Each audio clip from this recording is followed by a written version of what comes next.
Hi, this is Dark Journalist. Today we have a special exclusive interview with Dr. Joseph Farrell on his new book, Hidden Finance, Rogue Networks and Secret Sorcery, the Fascist International 9/11 and Penetrated Operations. The book is a long-awaited investigation into the deep state political and black budget forces that benefited from the attacks on September 11th. Now, Dr. Farrell's deep research reveals disturbing facts concerning a fascist international syndicate and covert forces that played a major role in the most defining event of our time. Is it an accident that we find ourselves in a surveillance state with armed drones in our skies? Militarization of police departments across America?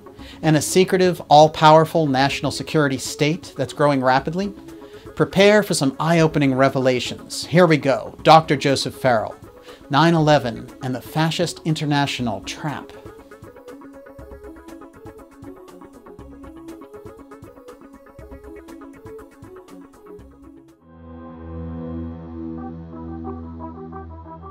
Whatever they're covering up with 9/11, it's the presence of this third level and the fact that the operation that they had planned so carefully was penetrated, and in the process, they panicked for a period of time.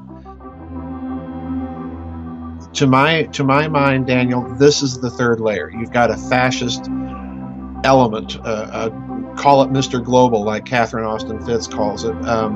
Whatever this entity is, I think that's the entity at that deepest third level behind 9/11.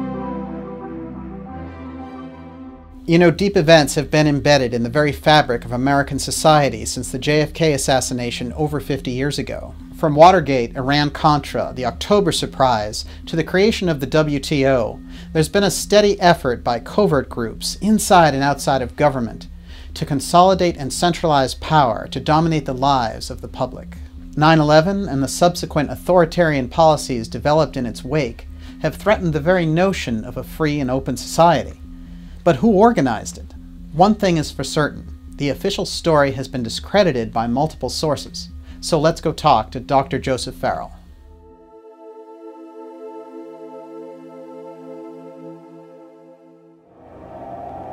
Dark Journalist will go there. The deepest issues, the hardest stories, the biggest secrets. The truth is never easy. With top guests, like former Assistant Housing Secretary Catherine Austin Fitts. Catherine, who is really behind this media censorship? Internet feeds go through satellites. Who controls the satellites? It's the Pentagon. Legendary investigator Graham Hancock. Graham, this cataclysm must have destroyed an advanced culture in our ancient past. It truly was an extinction-level event. It was accompanied by massive animal extinctions. It was accompanied by huge and unexplained sea level rises, and then a sudden plunge of global temperatures. Best-selling author Jim Marrs. Jim, don't these elite corporate owners need us around to buy their GMO food? Why would they want to depopulate? Because they are eugenicists and they believe that they need to purify the human race. And if that sounds like the Nazis, that's exactly what it is. Coast to Coast AM investigative reporter Linda Moulton Howe. Linda, how are we going to scale that wall of UFO secrecy? Humans themselves are bypassing, are beginning to dismiss all of the policies of denial and lies. Dark Journalist will go there. Visit darkjournalist.com and subscribe now for a special spring discount available for just $39 for 1 full year. You'll not only receive access to the complete audio archives to stream or download at your convenience, you'll also get exclusive subscriber-only content and Dark Journalist event discounts. Sign up for our free newsletter to stay updated on the latest shows. Dark Journalist. Let's get the real story in 2016. You know, we need dark journalists, so just keep doing what you're doing.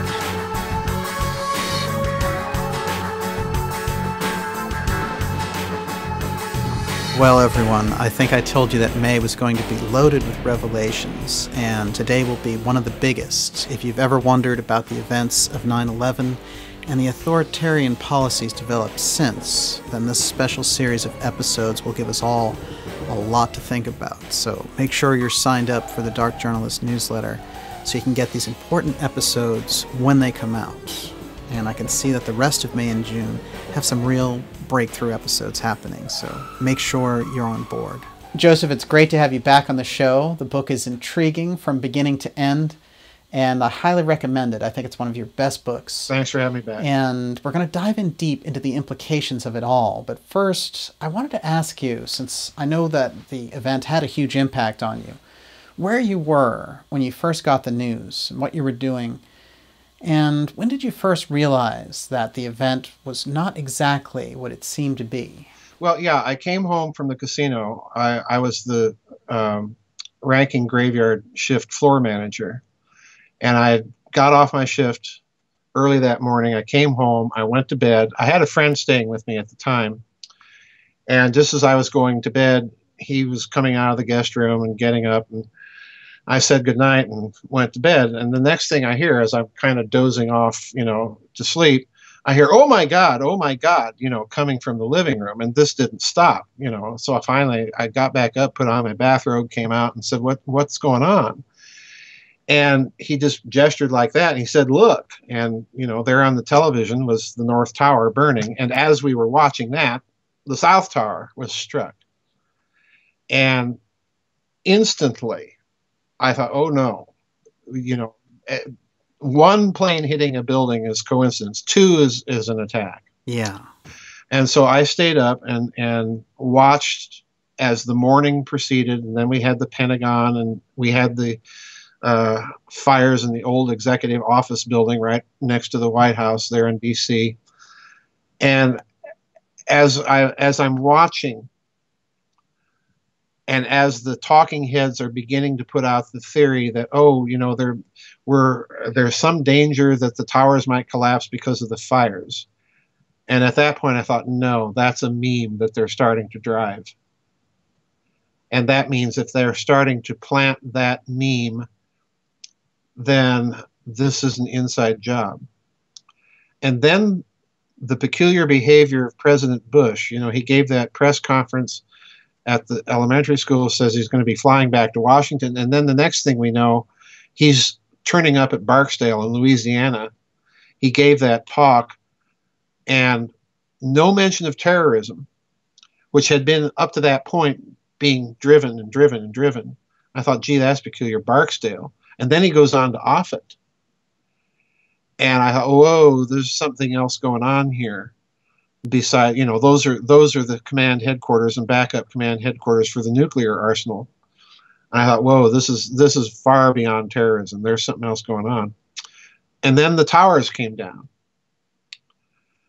And I remember, Daniel, watching that happen. And I thought, oh my God, that is not standard controlled demolitions.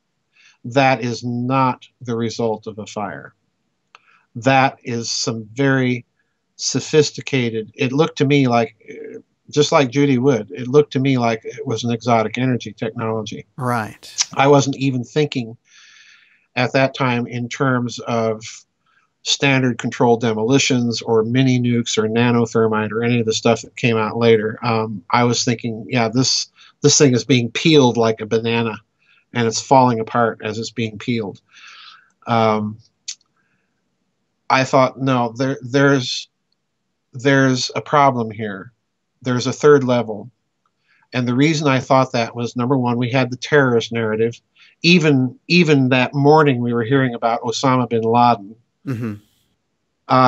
Then Bush's strange flights. I thought immediately, this is a penetrated operation. We've definitely got clear evidence of planning from within the American military and intelligence community, but the towers coming down was overkill for even level 2 to inject power into the Middle East. All that would have been necessary is to hit the Twin Towers, not bring them down, and bring them down in the way that they were brought down. Right. So immediately, on 9/11 itself, I was thinking in terms, this is a 3-level operation with the deepest level penetrating the other 2. And I haven't changed my thinking since. Yes, and this is probably a really good time to spell out those 3 different levels and what they represent. So can you do that for us now? The 3 levels, in my opinion, the first level is the patsies, the hijackers, the official narrative, and nothing more.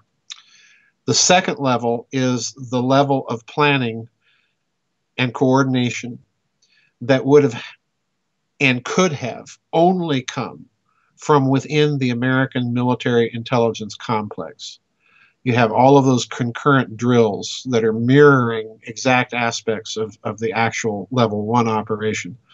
So that's the second level. Okay. The third level is a level which is aware of the other two and which turns the entire operation against level 2. Huh. All right. So in other words, it's coming from somewhere else. And I think that on 9/11, the presence of that third level was made known to level 2. And that's why you see some of the panic that you see happening. Very carefully disguised panic, but panic nonetheless. Right. And certainly in your research, you've identified this post-war Nazi fascist international group and followed them through all of their different activities, from South American drug running to development of the EU and the infiltration of Wall Street and the CIA. So you've got this major basis of research. Is it safe to assume then that this third level operation on 9/11 is this other group? Yeah, I think it's a global fascist Nazi network. Uh-huh. And I'm not, by that, I don't necessarily mean for people to think in terms of Germans. You know, I think it's a truly international network with an American component, obviously. But I do think that this was involved because I deliberately began the book by putting out the first Whopper doozy in chapter 1. You know what I'm referring to. Mm-hmm. And then followed it up later in another chapter with another Whopper doozy, indicating that there are Nazi connections to all of this. Let's begin with the Saudis. We're going through this debate right now. We've seen the stories about this 28-page document that is classified that was given to the 9/11 Commission. And the Bush administration clamped down the seal on this. And most people speculate that this document reveals the very heavy Saudi role in 9/11. And to my mind, there's no doubt that the Saudis are involved at level 2. Uh-huh. All right. And the important thing that people have to get a handle on here is that Senator Bob Graham, retired senator from Florida, and Senator Richard Shelby, the minority senator from Alabama, have both come out and said that they want this to be declassified.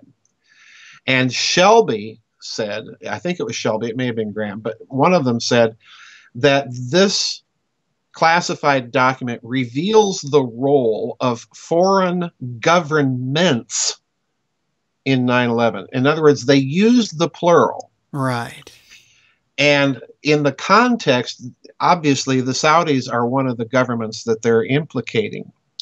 But the fact that they use the plural means there's other entities involved. And this is the key point here. The question then becomes, which is that entity? Who is that entity? I think the Israelis are deeply involved at level 2. And the reason why, and I'm belaboring level 2 because you can't understand level 3 without level 2. If you look at all of the intelligence agencies in the world that are warning the United States that something's going to happen, look who you have. You've got Egypt, Jordan, Israel, Russia, France, Germany, the Philippines even. So you've got this whole, and Canada, you've got this whole list of countries that are warning the United States something is going to happen. Why is that significant? It's significant because if each of them has fingers in part of the pie, that means that what's carrying out level 3 is a global network, unconnected to any of the individual countries warning us. Uh-huh. And I hope that makes sense, because it's crucial to understand from this point out what's going on. Tony Blair, at that time, came out and gave a statement, as I mentioned in the book, where he pointed out that Al-Qaeda is tied to, in his words, quote, a global network, unquote, and he never specifies what that global network is. But he is pointing out that there's a third player on the scenes, And that's crucial. So let's get into the first major revelation here that comes early in the book. And it's about the main hijacker, Mohammed Atta. Okay, this is the first whopper doozy. I put this in the first chapter just to shock people into realizing that they are dealing with a third level. Atta was recruited in Cairo. He ends up in Hamburg, Germany, where he stays for a few years in the home of a German couple in Hamburg. And then from Hamburg, he and some of the other hijackers eventually make their way to that flight school in Venice, Florida, that's being run by a Dutchman by the name of Rudy Deckers. When he's in Florida, Atta has friends that are very peculiar for a Muslim fundamentalist to have. Number one, he's going around to all of these titty bars and getting drunk and having drug parties. You know, this is not the behavior you would think of for a pious Muslim. Right. And the friends that he has in Florida are almost exclusively Swiss German or Dutch. And he's seen with these people all the time and having meetings with them. So dig a little deeper, and this is what the research of Douglas Hopsicker found. He found that Atta had been sponsored to Germany by a German couple whose names are never mentioned anywhere in the 9/11 literature, who recruited him when he was in Cairo. They brought him to Germany and hooked him up with the Karl Duisberg Gesellschaft, which sponsored him as a, quote, scholar. And when you dig into the Karl Duisberg Gazelle, when I saw that, Daniel, the needle went immediately into the red suspicion zone. Okay?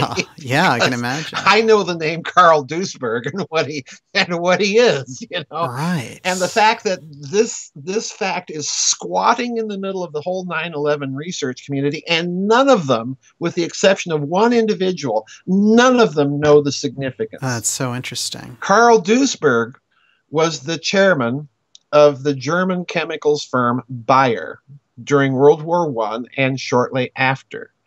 And therefore, he is one of the founding members of IG Farben. That's amazing.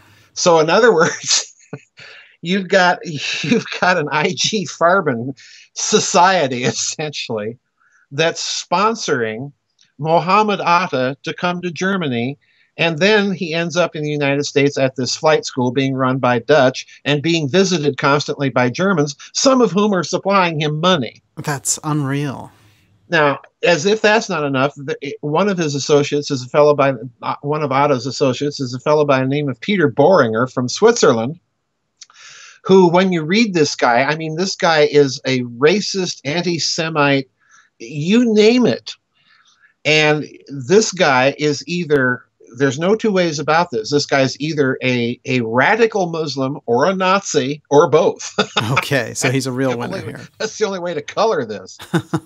And, you know, I put it out there in the first chapter just to kind of wake people up. I'm not saying this proves that Level 3 is a fascist international, but it is an odd thing because the Karl Duisberg Society, in its turn, is being sponsored by people like the Rockefellers, by Henry Kissinger, James Baker III. There's a Bush connection for you. Whoa, you know, know, that's a major one too. You know, and in addition to that, it's got some sort of semi-official tie to the German government. What does the society do exactly? The society supposedly is to help young people from less developed countries, you know, the whole globalist 9 yards. All right. Oh, I got it. All right. And the fact for me that it's the Karl Duisberg Gesellschaft is significant for another reason, because it's established in 1949, which takes me back to the whole wartime Hotel Maison Rouge meeting that Bormann had,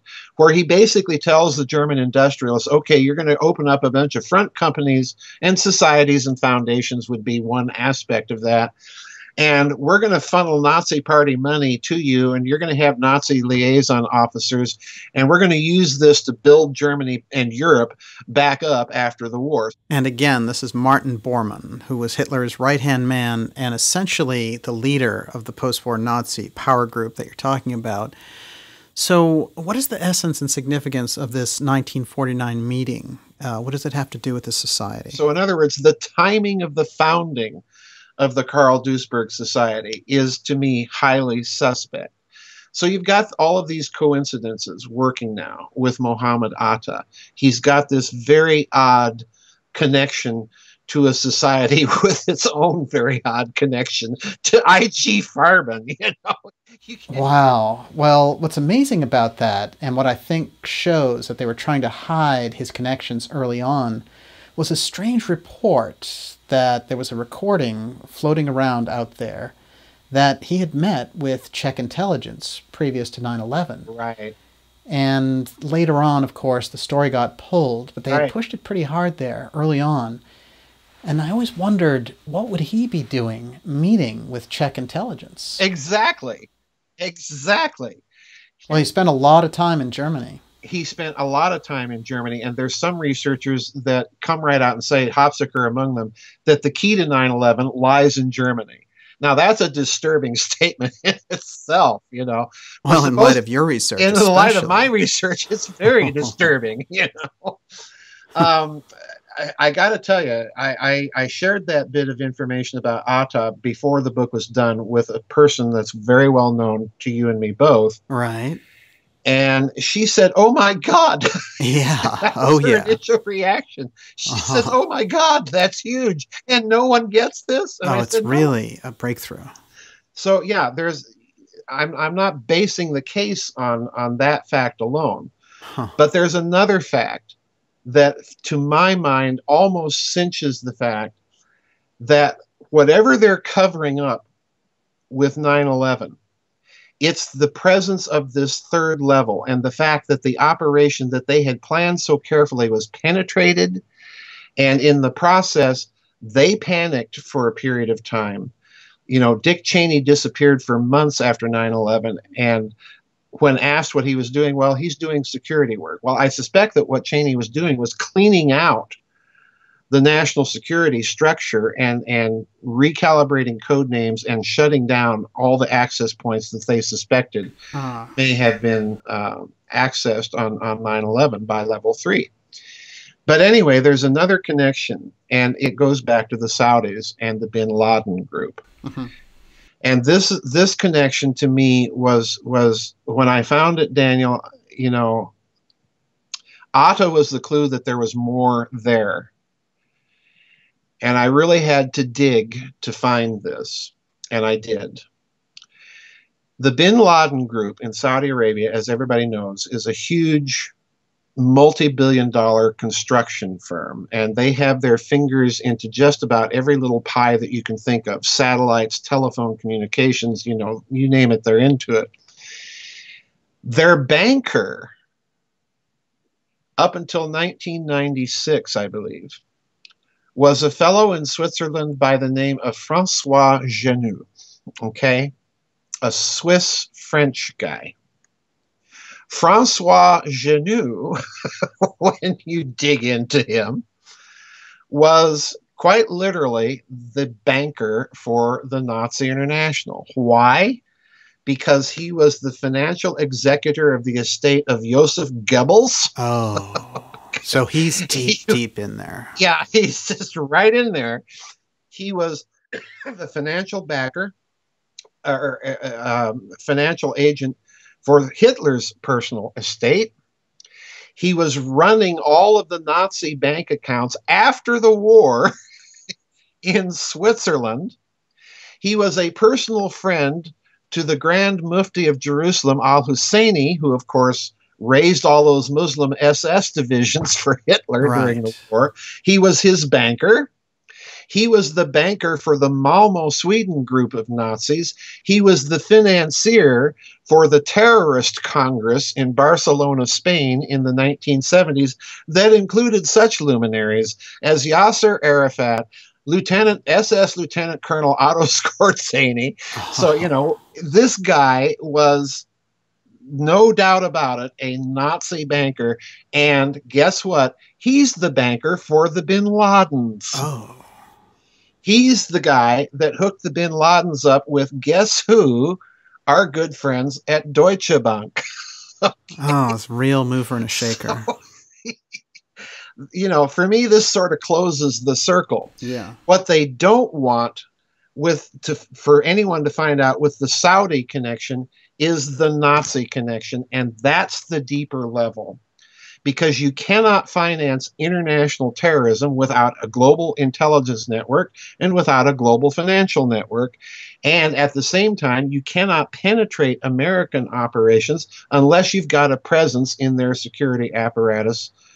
In addition to all of this, which we know that they did since the end of World War II.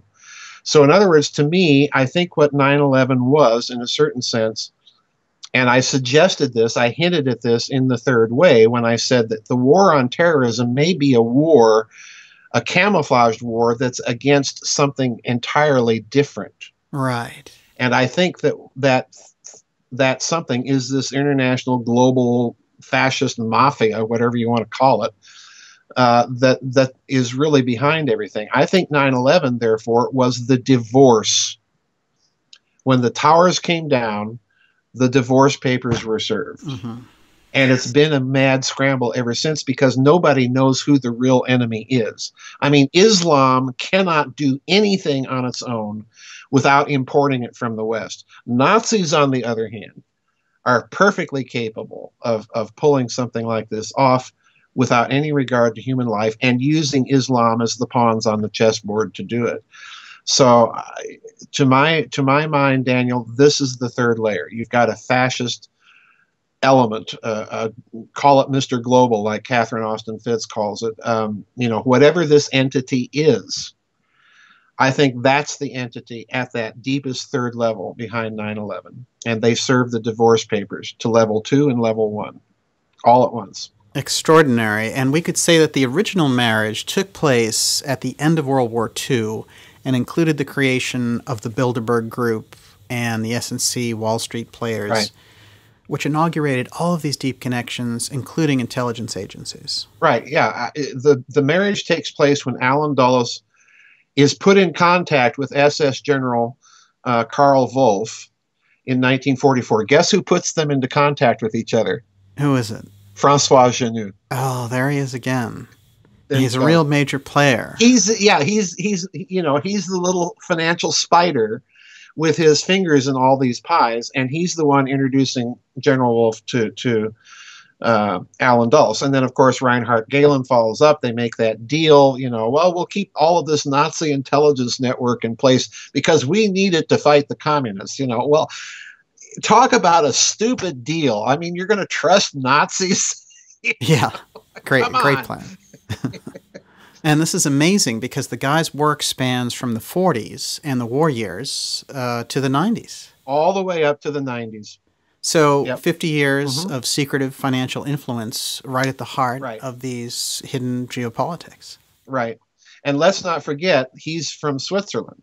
All right. And there's that other guy, Peter Boehringer, that had this close relationship with Mohammed Atta, and he's from Switzerland, espousing ideas that can only be called Nazi. Right, exactly. There's no two ways about it. So, yeah, I think the circle closes rather dramatically. Well, we're really seeing the outlines now much more clearly of these connections. And there's a couple of directions we could go into here, but I want to look at Osama bin Laden for a moment. Sure. And then we can backtrack into his family. Uh-huh. Now, bin Laden could be looked at as an unusually good intelligence asset. Yes. He certainly was deeply involved with the Mujahideen fighting in Afghanistan against our enemies, the Soviets, and he was presumably on our side at the time. Right, exactly. That's how he got his start, the CIA sponsorship. Yes. Yeah. So he has that relationship, and they work closely with him. But you point out some very interesting reports in the book about him being at an American hospital only a few weeks before 9/11. Yeah, and this was the French learned that he had been at an American hospital in Dubai, met with the CIA case officer, and French radio ran this whole report, and it was immediately denounced by the United States. And the French, again, went like that and reran the report, and some additional research concluding that he was there meeting with an American case officer. So in other words, what the French were saying, and there's a lot of good 9/11 research from the French, what the French were saying was up until just before 9/11, Osama bin Laden was still appearing to be an American intelligence asset.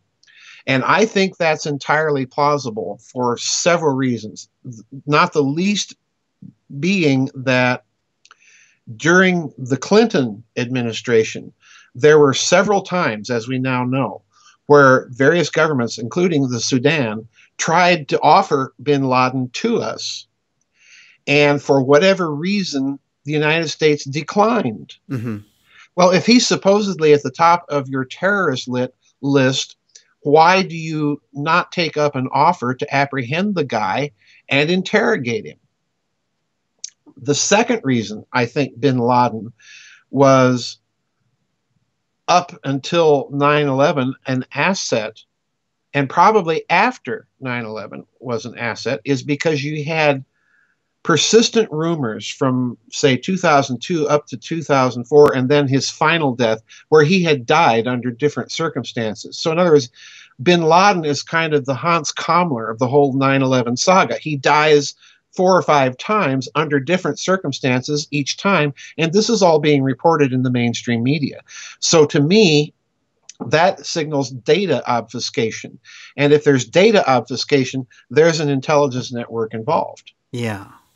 So yeah, bin Laden, as far as I'm concerned, is an asset. And the final, for me, Daniel, the final most convincing thing about bin Laden being an asset is the fact that bin Laden graced the American government with his official endorsement of the pancake theory. In other words, the Twin Towers came down because airplane fuel burned and weakened the core columns, the load-bearing columns of the structures, and down they came. All right. Well, you'll recall in December of 2001, after 9/11, supposedly we got a hold of a tape where he says this. Right. He endorses that theory, and I was hoping when we slammed those planes into it that it would cause the towers to come down, which is, physically impossible. But right. And you make the strong point that this is a guy whose family is in architecture development and building construction. Yeah.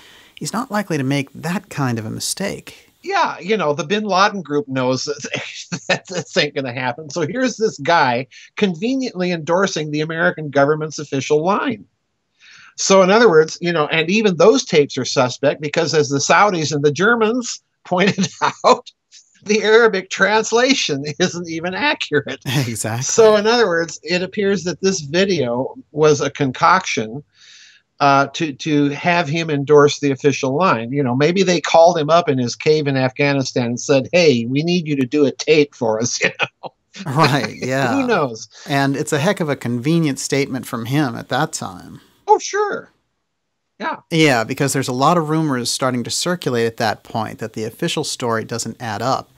Oh, yeah. And initially, bin Laden even says, "I didn't have anything to do with these attacks." So yeah. On top of that, this wasn't me, guys. It's strange. So yeah, nothing adds up here. And if he's not involved, then that raises the stakes of that Saudi involvement and that odd Mohammed Atta connection and the Saudi bin Laden group connection to all these Nazis. Yeah, right. What are they doing here again, Well, you make an interesting point about the hijackers themselves. Their intelligence connections, their misidentification by the FBI, and the possibility that, based on their actions, they may have actually thought they were participating in a drill that day. Yeah. If you look at the behavior of Mohammed Atta and the hijackers, particularly on the flights that crash into the Twin Towers, the official story has Atta and I forget who his comrade is, renting a car in Boston driving up to Portland, Maine, getting on a connecting flight from Portland back to Boston, and then boarding Flight 11 and crashing into the North Tower. Right. All right. Now, if you look at that whole operation from the standpoint of terrorists designing an operation that is carefully coordinated to carry out an attack, would you risk the operation on the connecting flight from Portland back to Boston being on time? Would you add that extra step? Answer, no, you probably wouldn't. Okay? Because if that connecting flight doesn't make it, then, you know, you're out one target that you've carefully planned. The second problem with the whole narrative there is that Muhammad Atta and companions conveniently bring luggage with them, which luggage conveniently has a last will and testament in it. And the last will and testament begins in a most un-Islamic way. Right. by you know, beginning with in the name of God, the merciful and compassionate, and in the name of our families. Well, no Muslim is ever going to invoke their families in the same breath as they're invoking Allah. You know, this is nonsense. Mm-hmm. So in other words, to many 9/11 researchers researching just that aspect of the official story, it falls apart because, number one, you're not going to take that kind of risk and plan that kind of operation based on a connecting flight. Number two, you're not going to pack luggage if you're going to die. And number three, you're not going to leave the luggage in the car that you've just rented for everybody conveniently to find with an invocation that's not even Muslim. Okay, yeah. You know? So in other words, that part of the story looks suspiciously planted. Now, the problem here that 9/11 researchers have, in my opinion, is why would you plant evidence like that even if you're involved in level 2? If you're involved in level 2 planning, you're not going to make the clumsy mistake of having an invocation invoking Allah and your family and then not even mentioning the Prophet Muhammad. Yeah. Well, it's a little bit of a problem. It's a little problem. So I think that aspect is a level 3 thing designed to draw attention to the holes in the story of the official narrative. In other words, it's salted evidence, and there's salted evidence all along that is announcing the presence of this third level, and that's one of them, in my opinion. It's really evidence of blackmail. Exactly. Blackmail. Yes, and this is what we'll explore when we come back. What was the nature of this blackmail? Why there were so many national security drills taking place on 9/11, and why were all the intelligence warnings from other countries ignored by our own national security state? This is really a heavy breakthrough, and we're just getting started here, so we'll be back with more Dr. Joseph Farrell. Stay with us.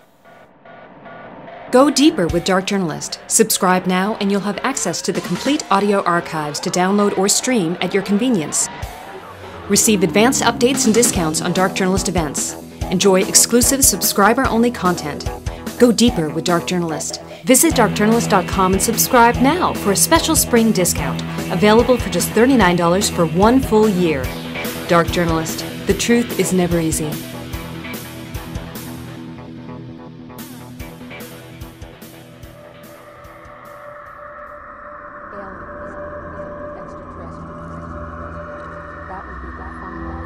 As they were sitting there filming, a little saucer came from, I say little saucer, it was a saucer, came flying over their heads, put down 3 little landing gear and landed right out on the dry lake bed.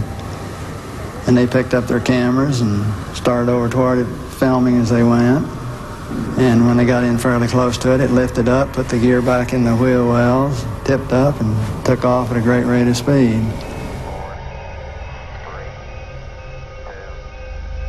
Dark Journalist will go there. 9/11 and the subsequent authoritarian policies developed in its wake have threatened the very notion of a free and open society.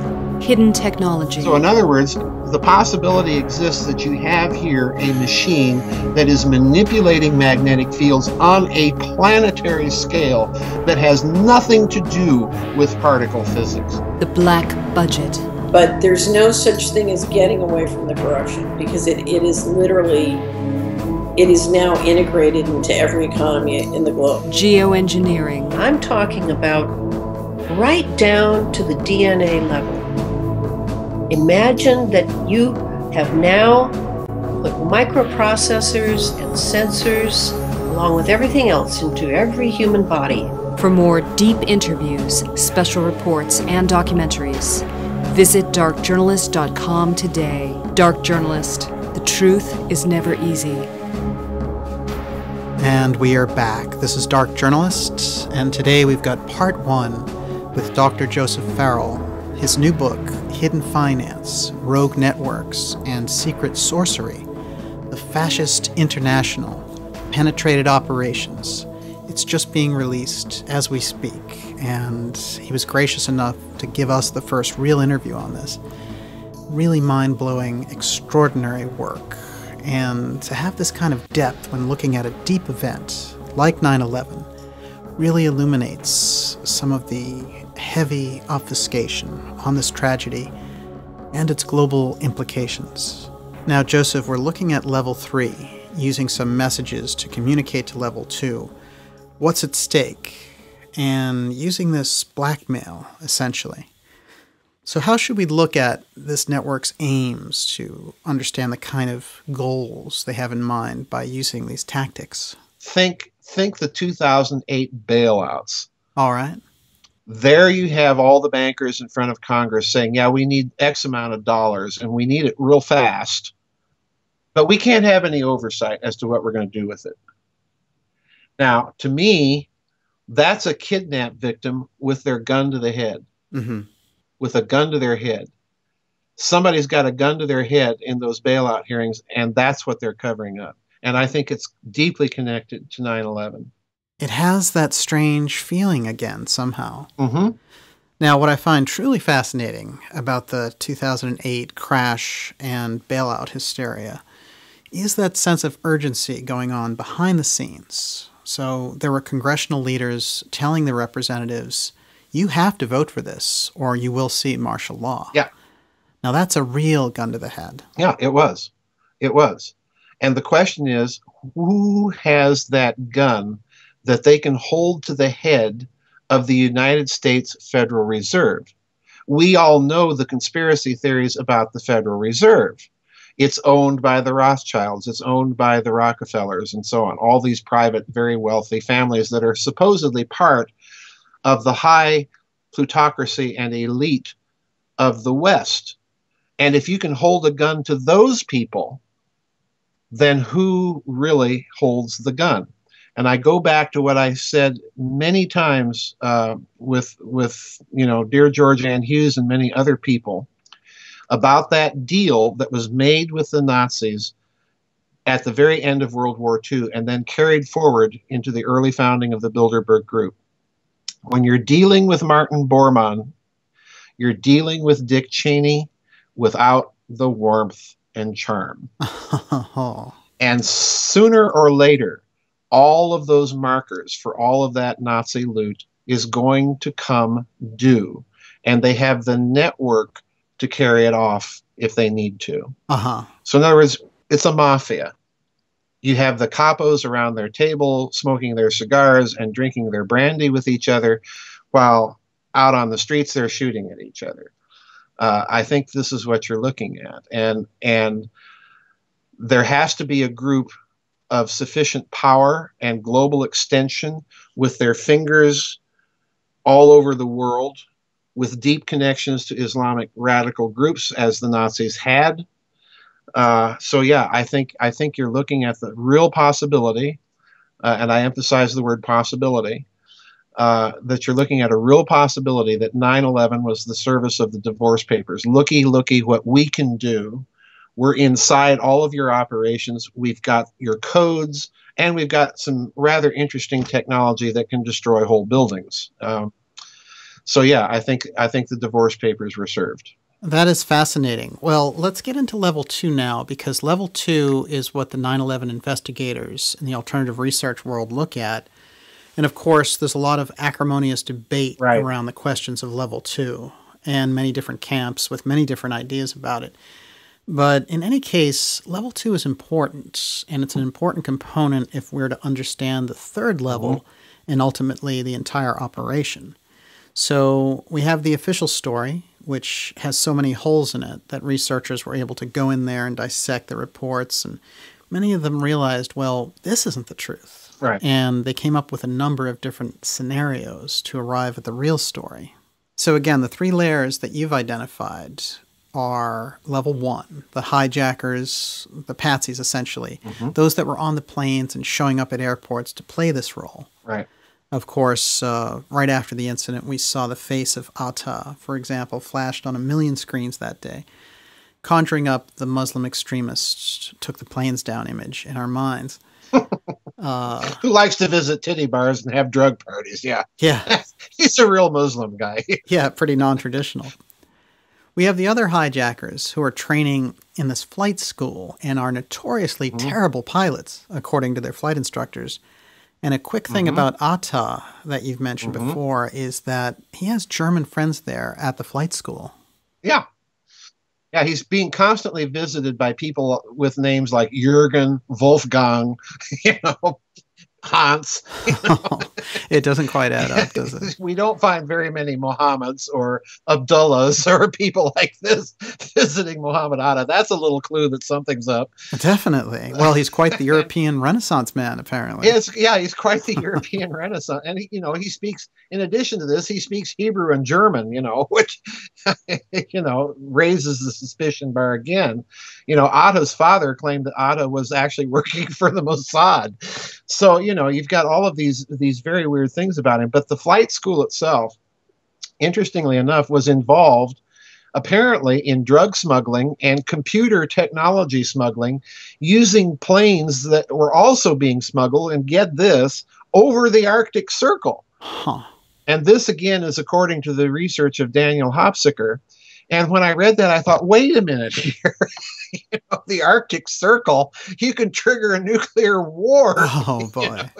If you're doing things that way. So that means with that area of the world being so closely watched by Great Britain, Russia, the United States, Canada, with that region of the world being involved in drug smuggling, either they're flying those planes dangerously low beneath the radar over the Arctic Circle, or you've got people turning a blind eye to what they're seeing on their radar scopes. There's no two other ways about it. Right. But level 2 is important here because I do think the 9/11 research community got this right.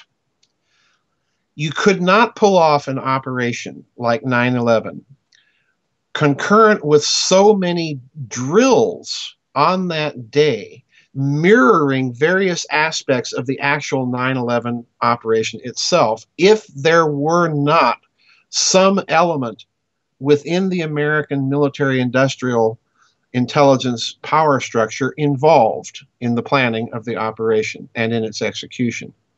Now, interestingly enough, that hypothesis didn't evolve first. There's an interesting sequence regarding level 2, because the first thing you'll notice the 9/11 research community focusing on is on the fact that there were so many warnings from various intelligence agencies around the world, including Russia, and from President Putin himself personally, as he indicated. Russian intelligence said they're going to target several targets in America using anywhere from 20 to 25 hijackers, which was how accurate the Russian intelligence was concerning the operation.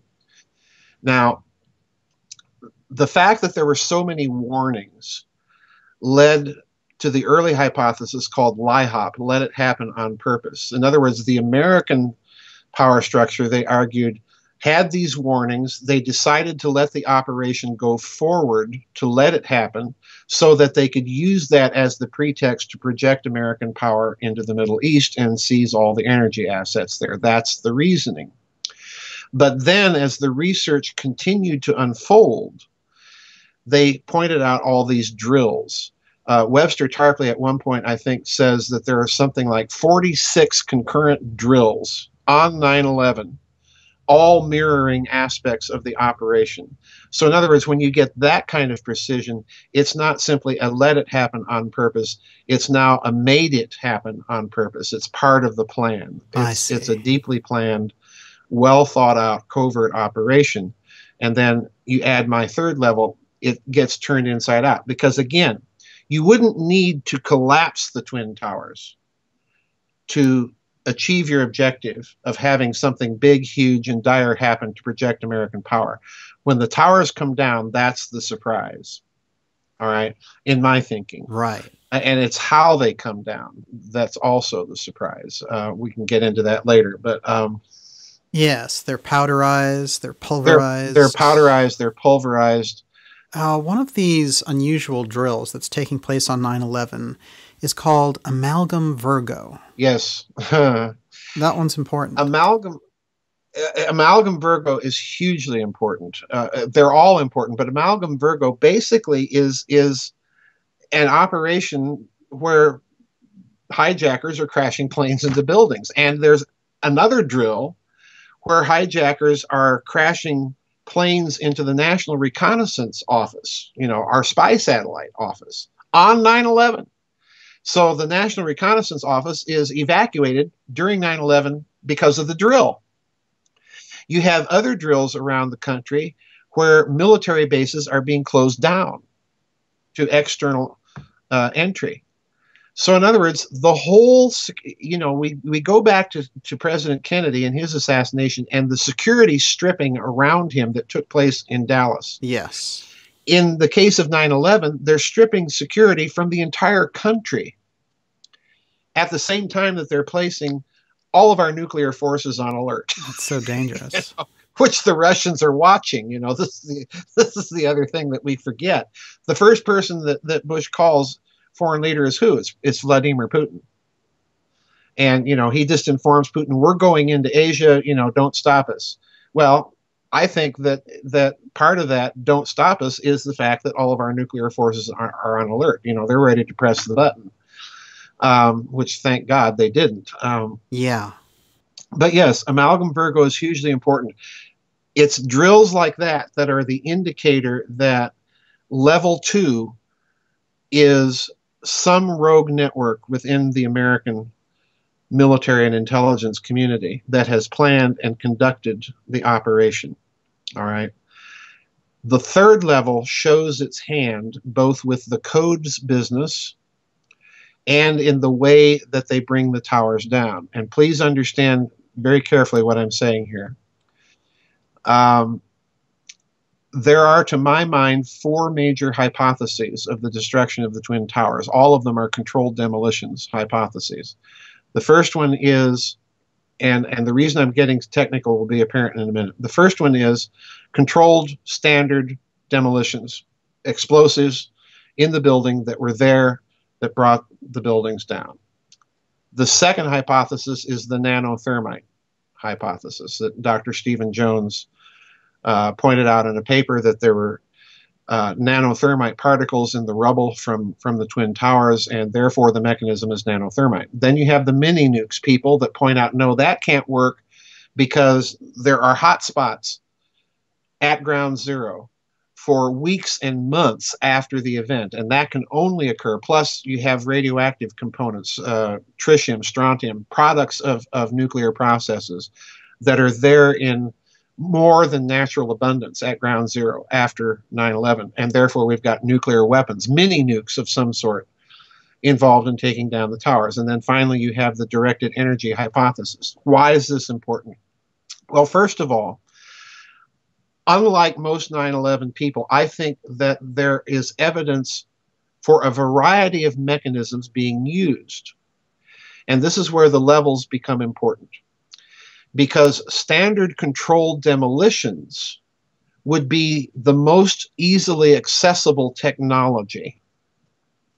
You'll notice that as the hypotheses increase in technological sophistication, the circle of those who would have possession of them and know how to use them narrows considerably. Mm-hmm. So at any of these levels, you can rule out Muslim terrorists and fundamentalists.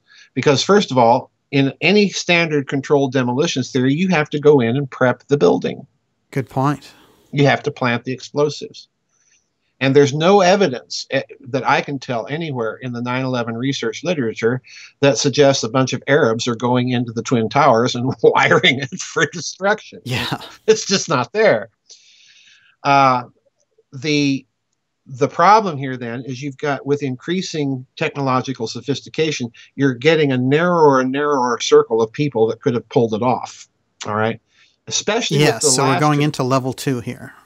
You're going into level 2, right?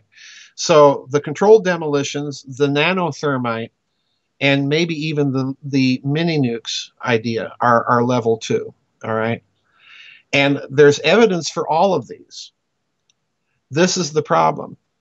And with the directed energy hypothesis, the circle narrows even more tightly, because not even the nuclear commanders in the American power structure would have access to this stuff, or even perhaps know that it existed.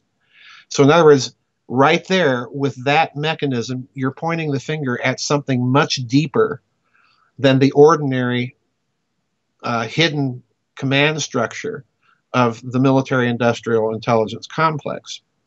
You're dealing with something that's totally off the books and not accessible to them. You have to, in other words, at that level of mechanism, you have to look at groups that would be researching that kind of technology over a prolonged period of time and have the money to do it. All right.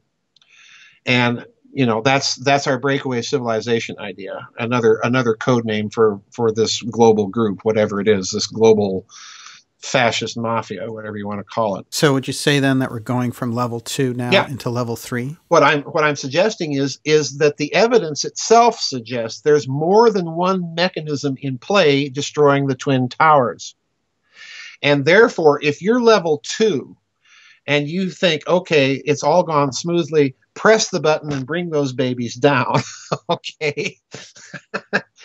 If that happens, and then all of a sudden you realize, oh my God, they're turning to powder before our very eyes. A controlled demolition isn't going to do that unless you literally pack the whole building full of explosives. All right. So you can rule out controlled demolitions as the mechanism that you see in evidence literally pulverizing the towers as they're coming down. All right. The closest thing that's going to do that is the nanothermite. But the problem there, as I point out in the book, is even though it could do that, again, you'd have to pack the towers so full of the stuff that the activity would have been noticed. It would have taken a long time to prep the building to do that with nanothermite. So what I'm thinking is that particular bit of evidence was salted into the picture to obfuscate the data and the interpretation of what happened. In other words, I think it's a deliberately planted dead end. Yes. When you get to the problem of the temperatures of the rubble after the event that persist, and when you get to the theory of exotic energy weaponry of some sort, once you start looking at that stuff, then you're in a very, very different realm altogether, and that's level 3. And it's going to show itself, whether it's mini nukes or exotic energy, it's going to show itself in things like those temperatures, in the radioactive decay, with the directed energy. It's going to show itself in a very different way.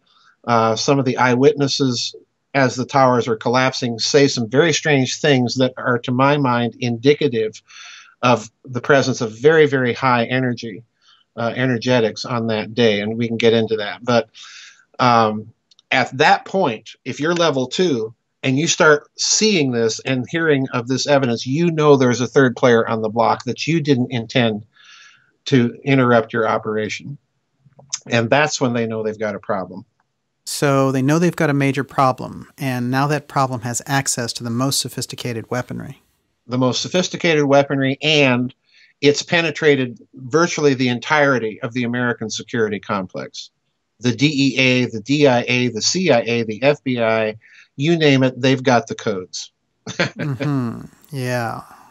Right. Now, how do we arrive at the major realization that level 3 possessed these codes? Well, the codes, the story was first brought out in the 9/11 literature by a French researcher by the name of Thierry Masson. He was the guy that focused on the Pentagon and the problem of the apparent lack of sufficient debris. And he was also the guy that pointed out that the hole that you see in the initial pictures of the Pentagon simply isn't big enough for a Boeing 777. You know, it's just not. Definitely, no question. There's a huge mystery regarding Flight 77. Well, Thierry Masson is the guy that first focused on that aspect of the 9/11 narrative and said it's bogus, it's bunk, we're looking at something different. Well, it was Thierry Masson that also pointed out that there were these calls to the White House switchboard where they revealed the presence and possession of these codes and then said Air Force One, Angel, in other words, is the code name for it, is next.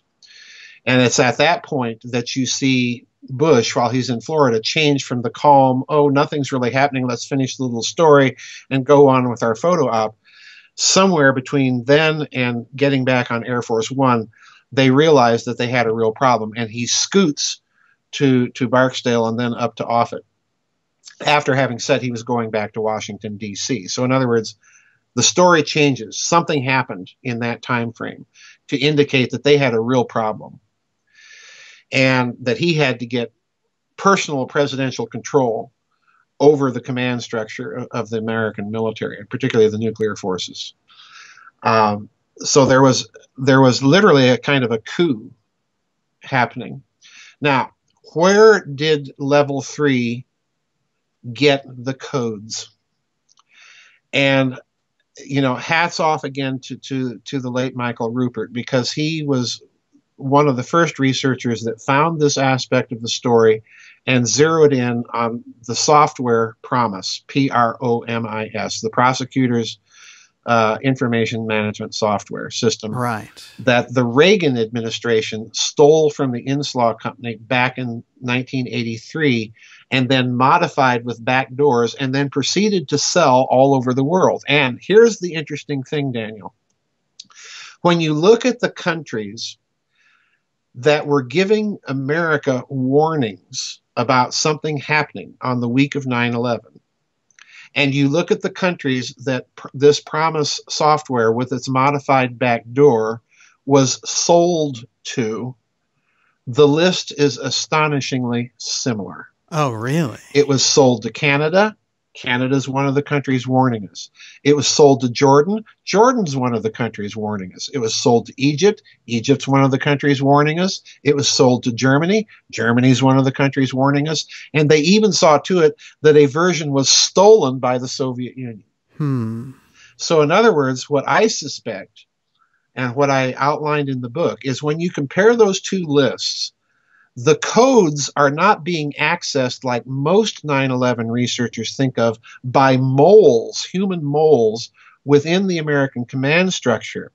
The codes are being generated by some sort of very similar PROMIS-based software, and therefore they use those very same back doors to ride into the systems of the American federal government and get those code names. Oh, that makes sense. And incidentally, that's not just a hypothesis, because in 2006, that Chinese espionage case where the Chinese scientist stole nuclear secrets from America, he used the PROMIS software system to gain access to. Oh, that's it. Yeah.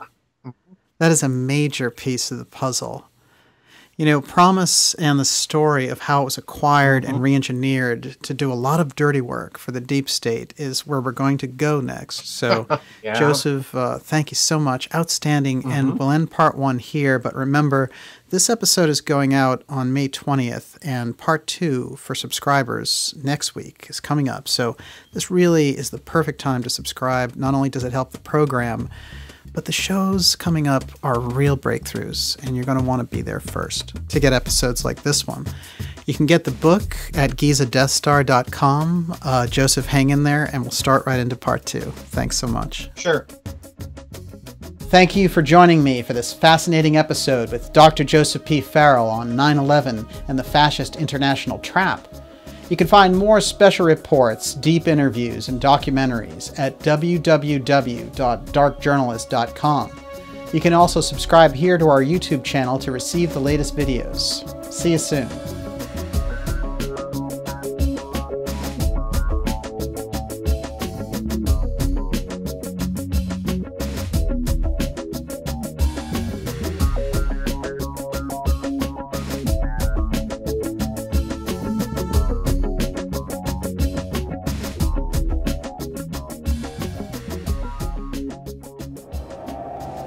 Dark Journalist will go there. The deepest issues, the hardest stories, the biggest secrets. The truth is never easy. With top guests like former Assistant Housing Secretary Catherine Austin Fitts. Catherine, who is really behind this media censorship? Internet feeds go through satellites. Who controls the satellites?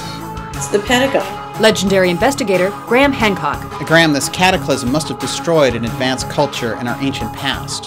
It truly was an extinction-level event. It was accompanied by massive animal extinctions. It was accompanied by huge and unexplained sea level rises, and then a sudden plunge of global temperatures. Best-selling author Jim Marrs. Jim, don't these elite corporate owners need us around to buy their GMO food? Why would they want to depopulate? Because they are eugenicists and they believe that they need to purify the human race. And if that sounds like the Nazis, that's exactly what it is. Coast to Coast AM investigative reporter Linda Moulton Howe. Linda, how are we going to scale that wall of UFO secrecy? Humans themselves are bypassing, are beginning to dismiss all of the policies of denial and lies. Dark Journalist will go there.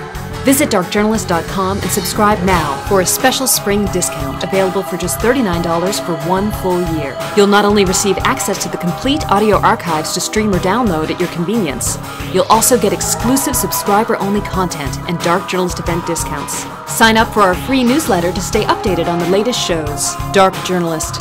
Let's get the real story in 2016. You know, we need dark journalists, so just keep doing what you're doing.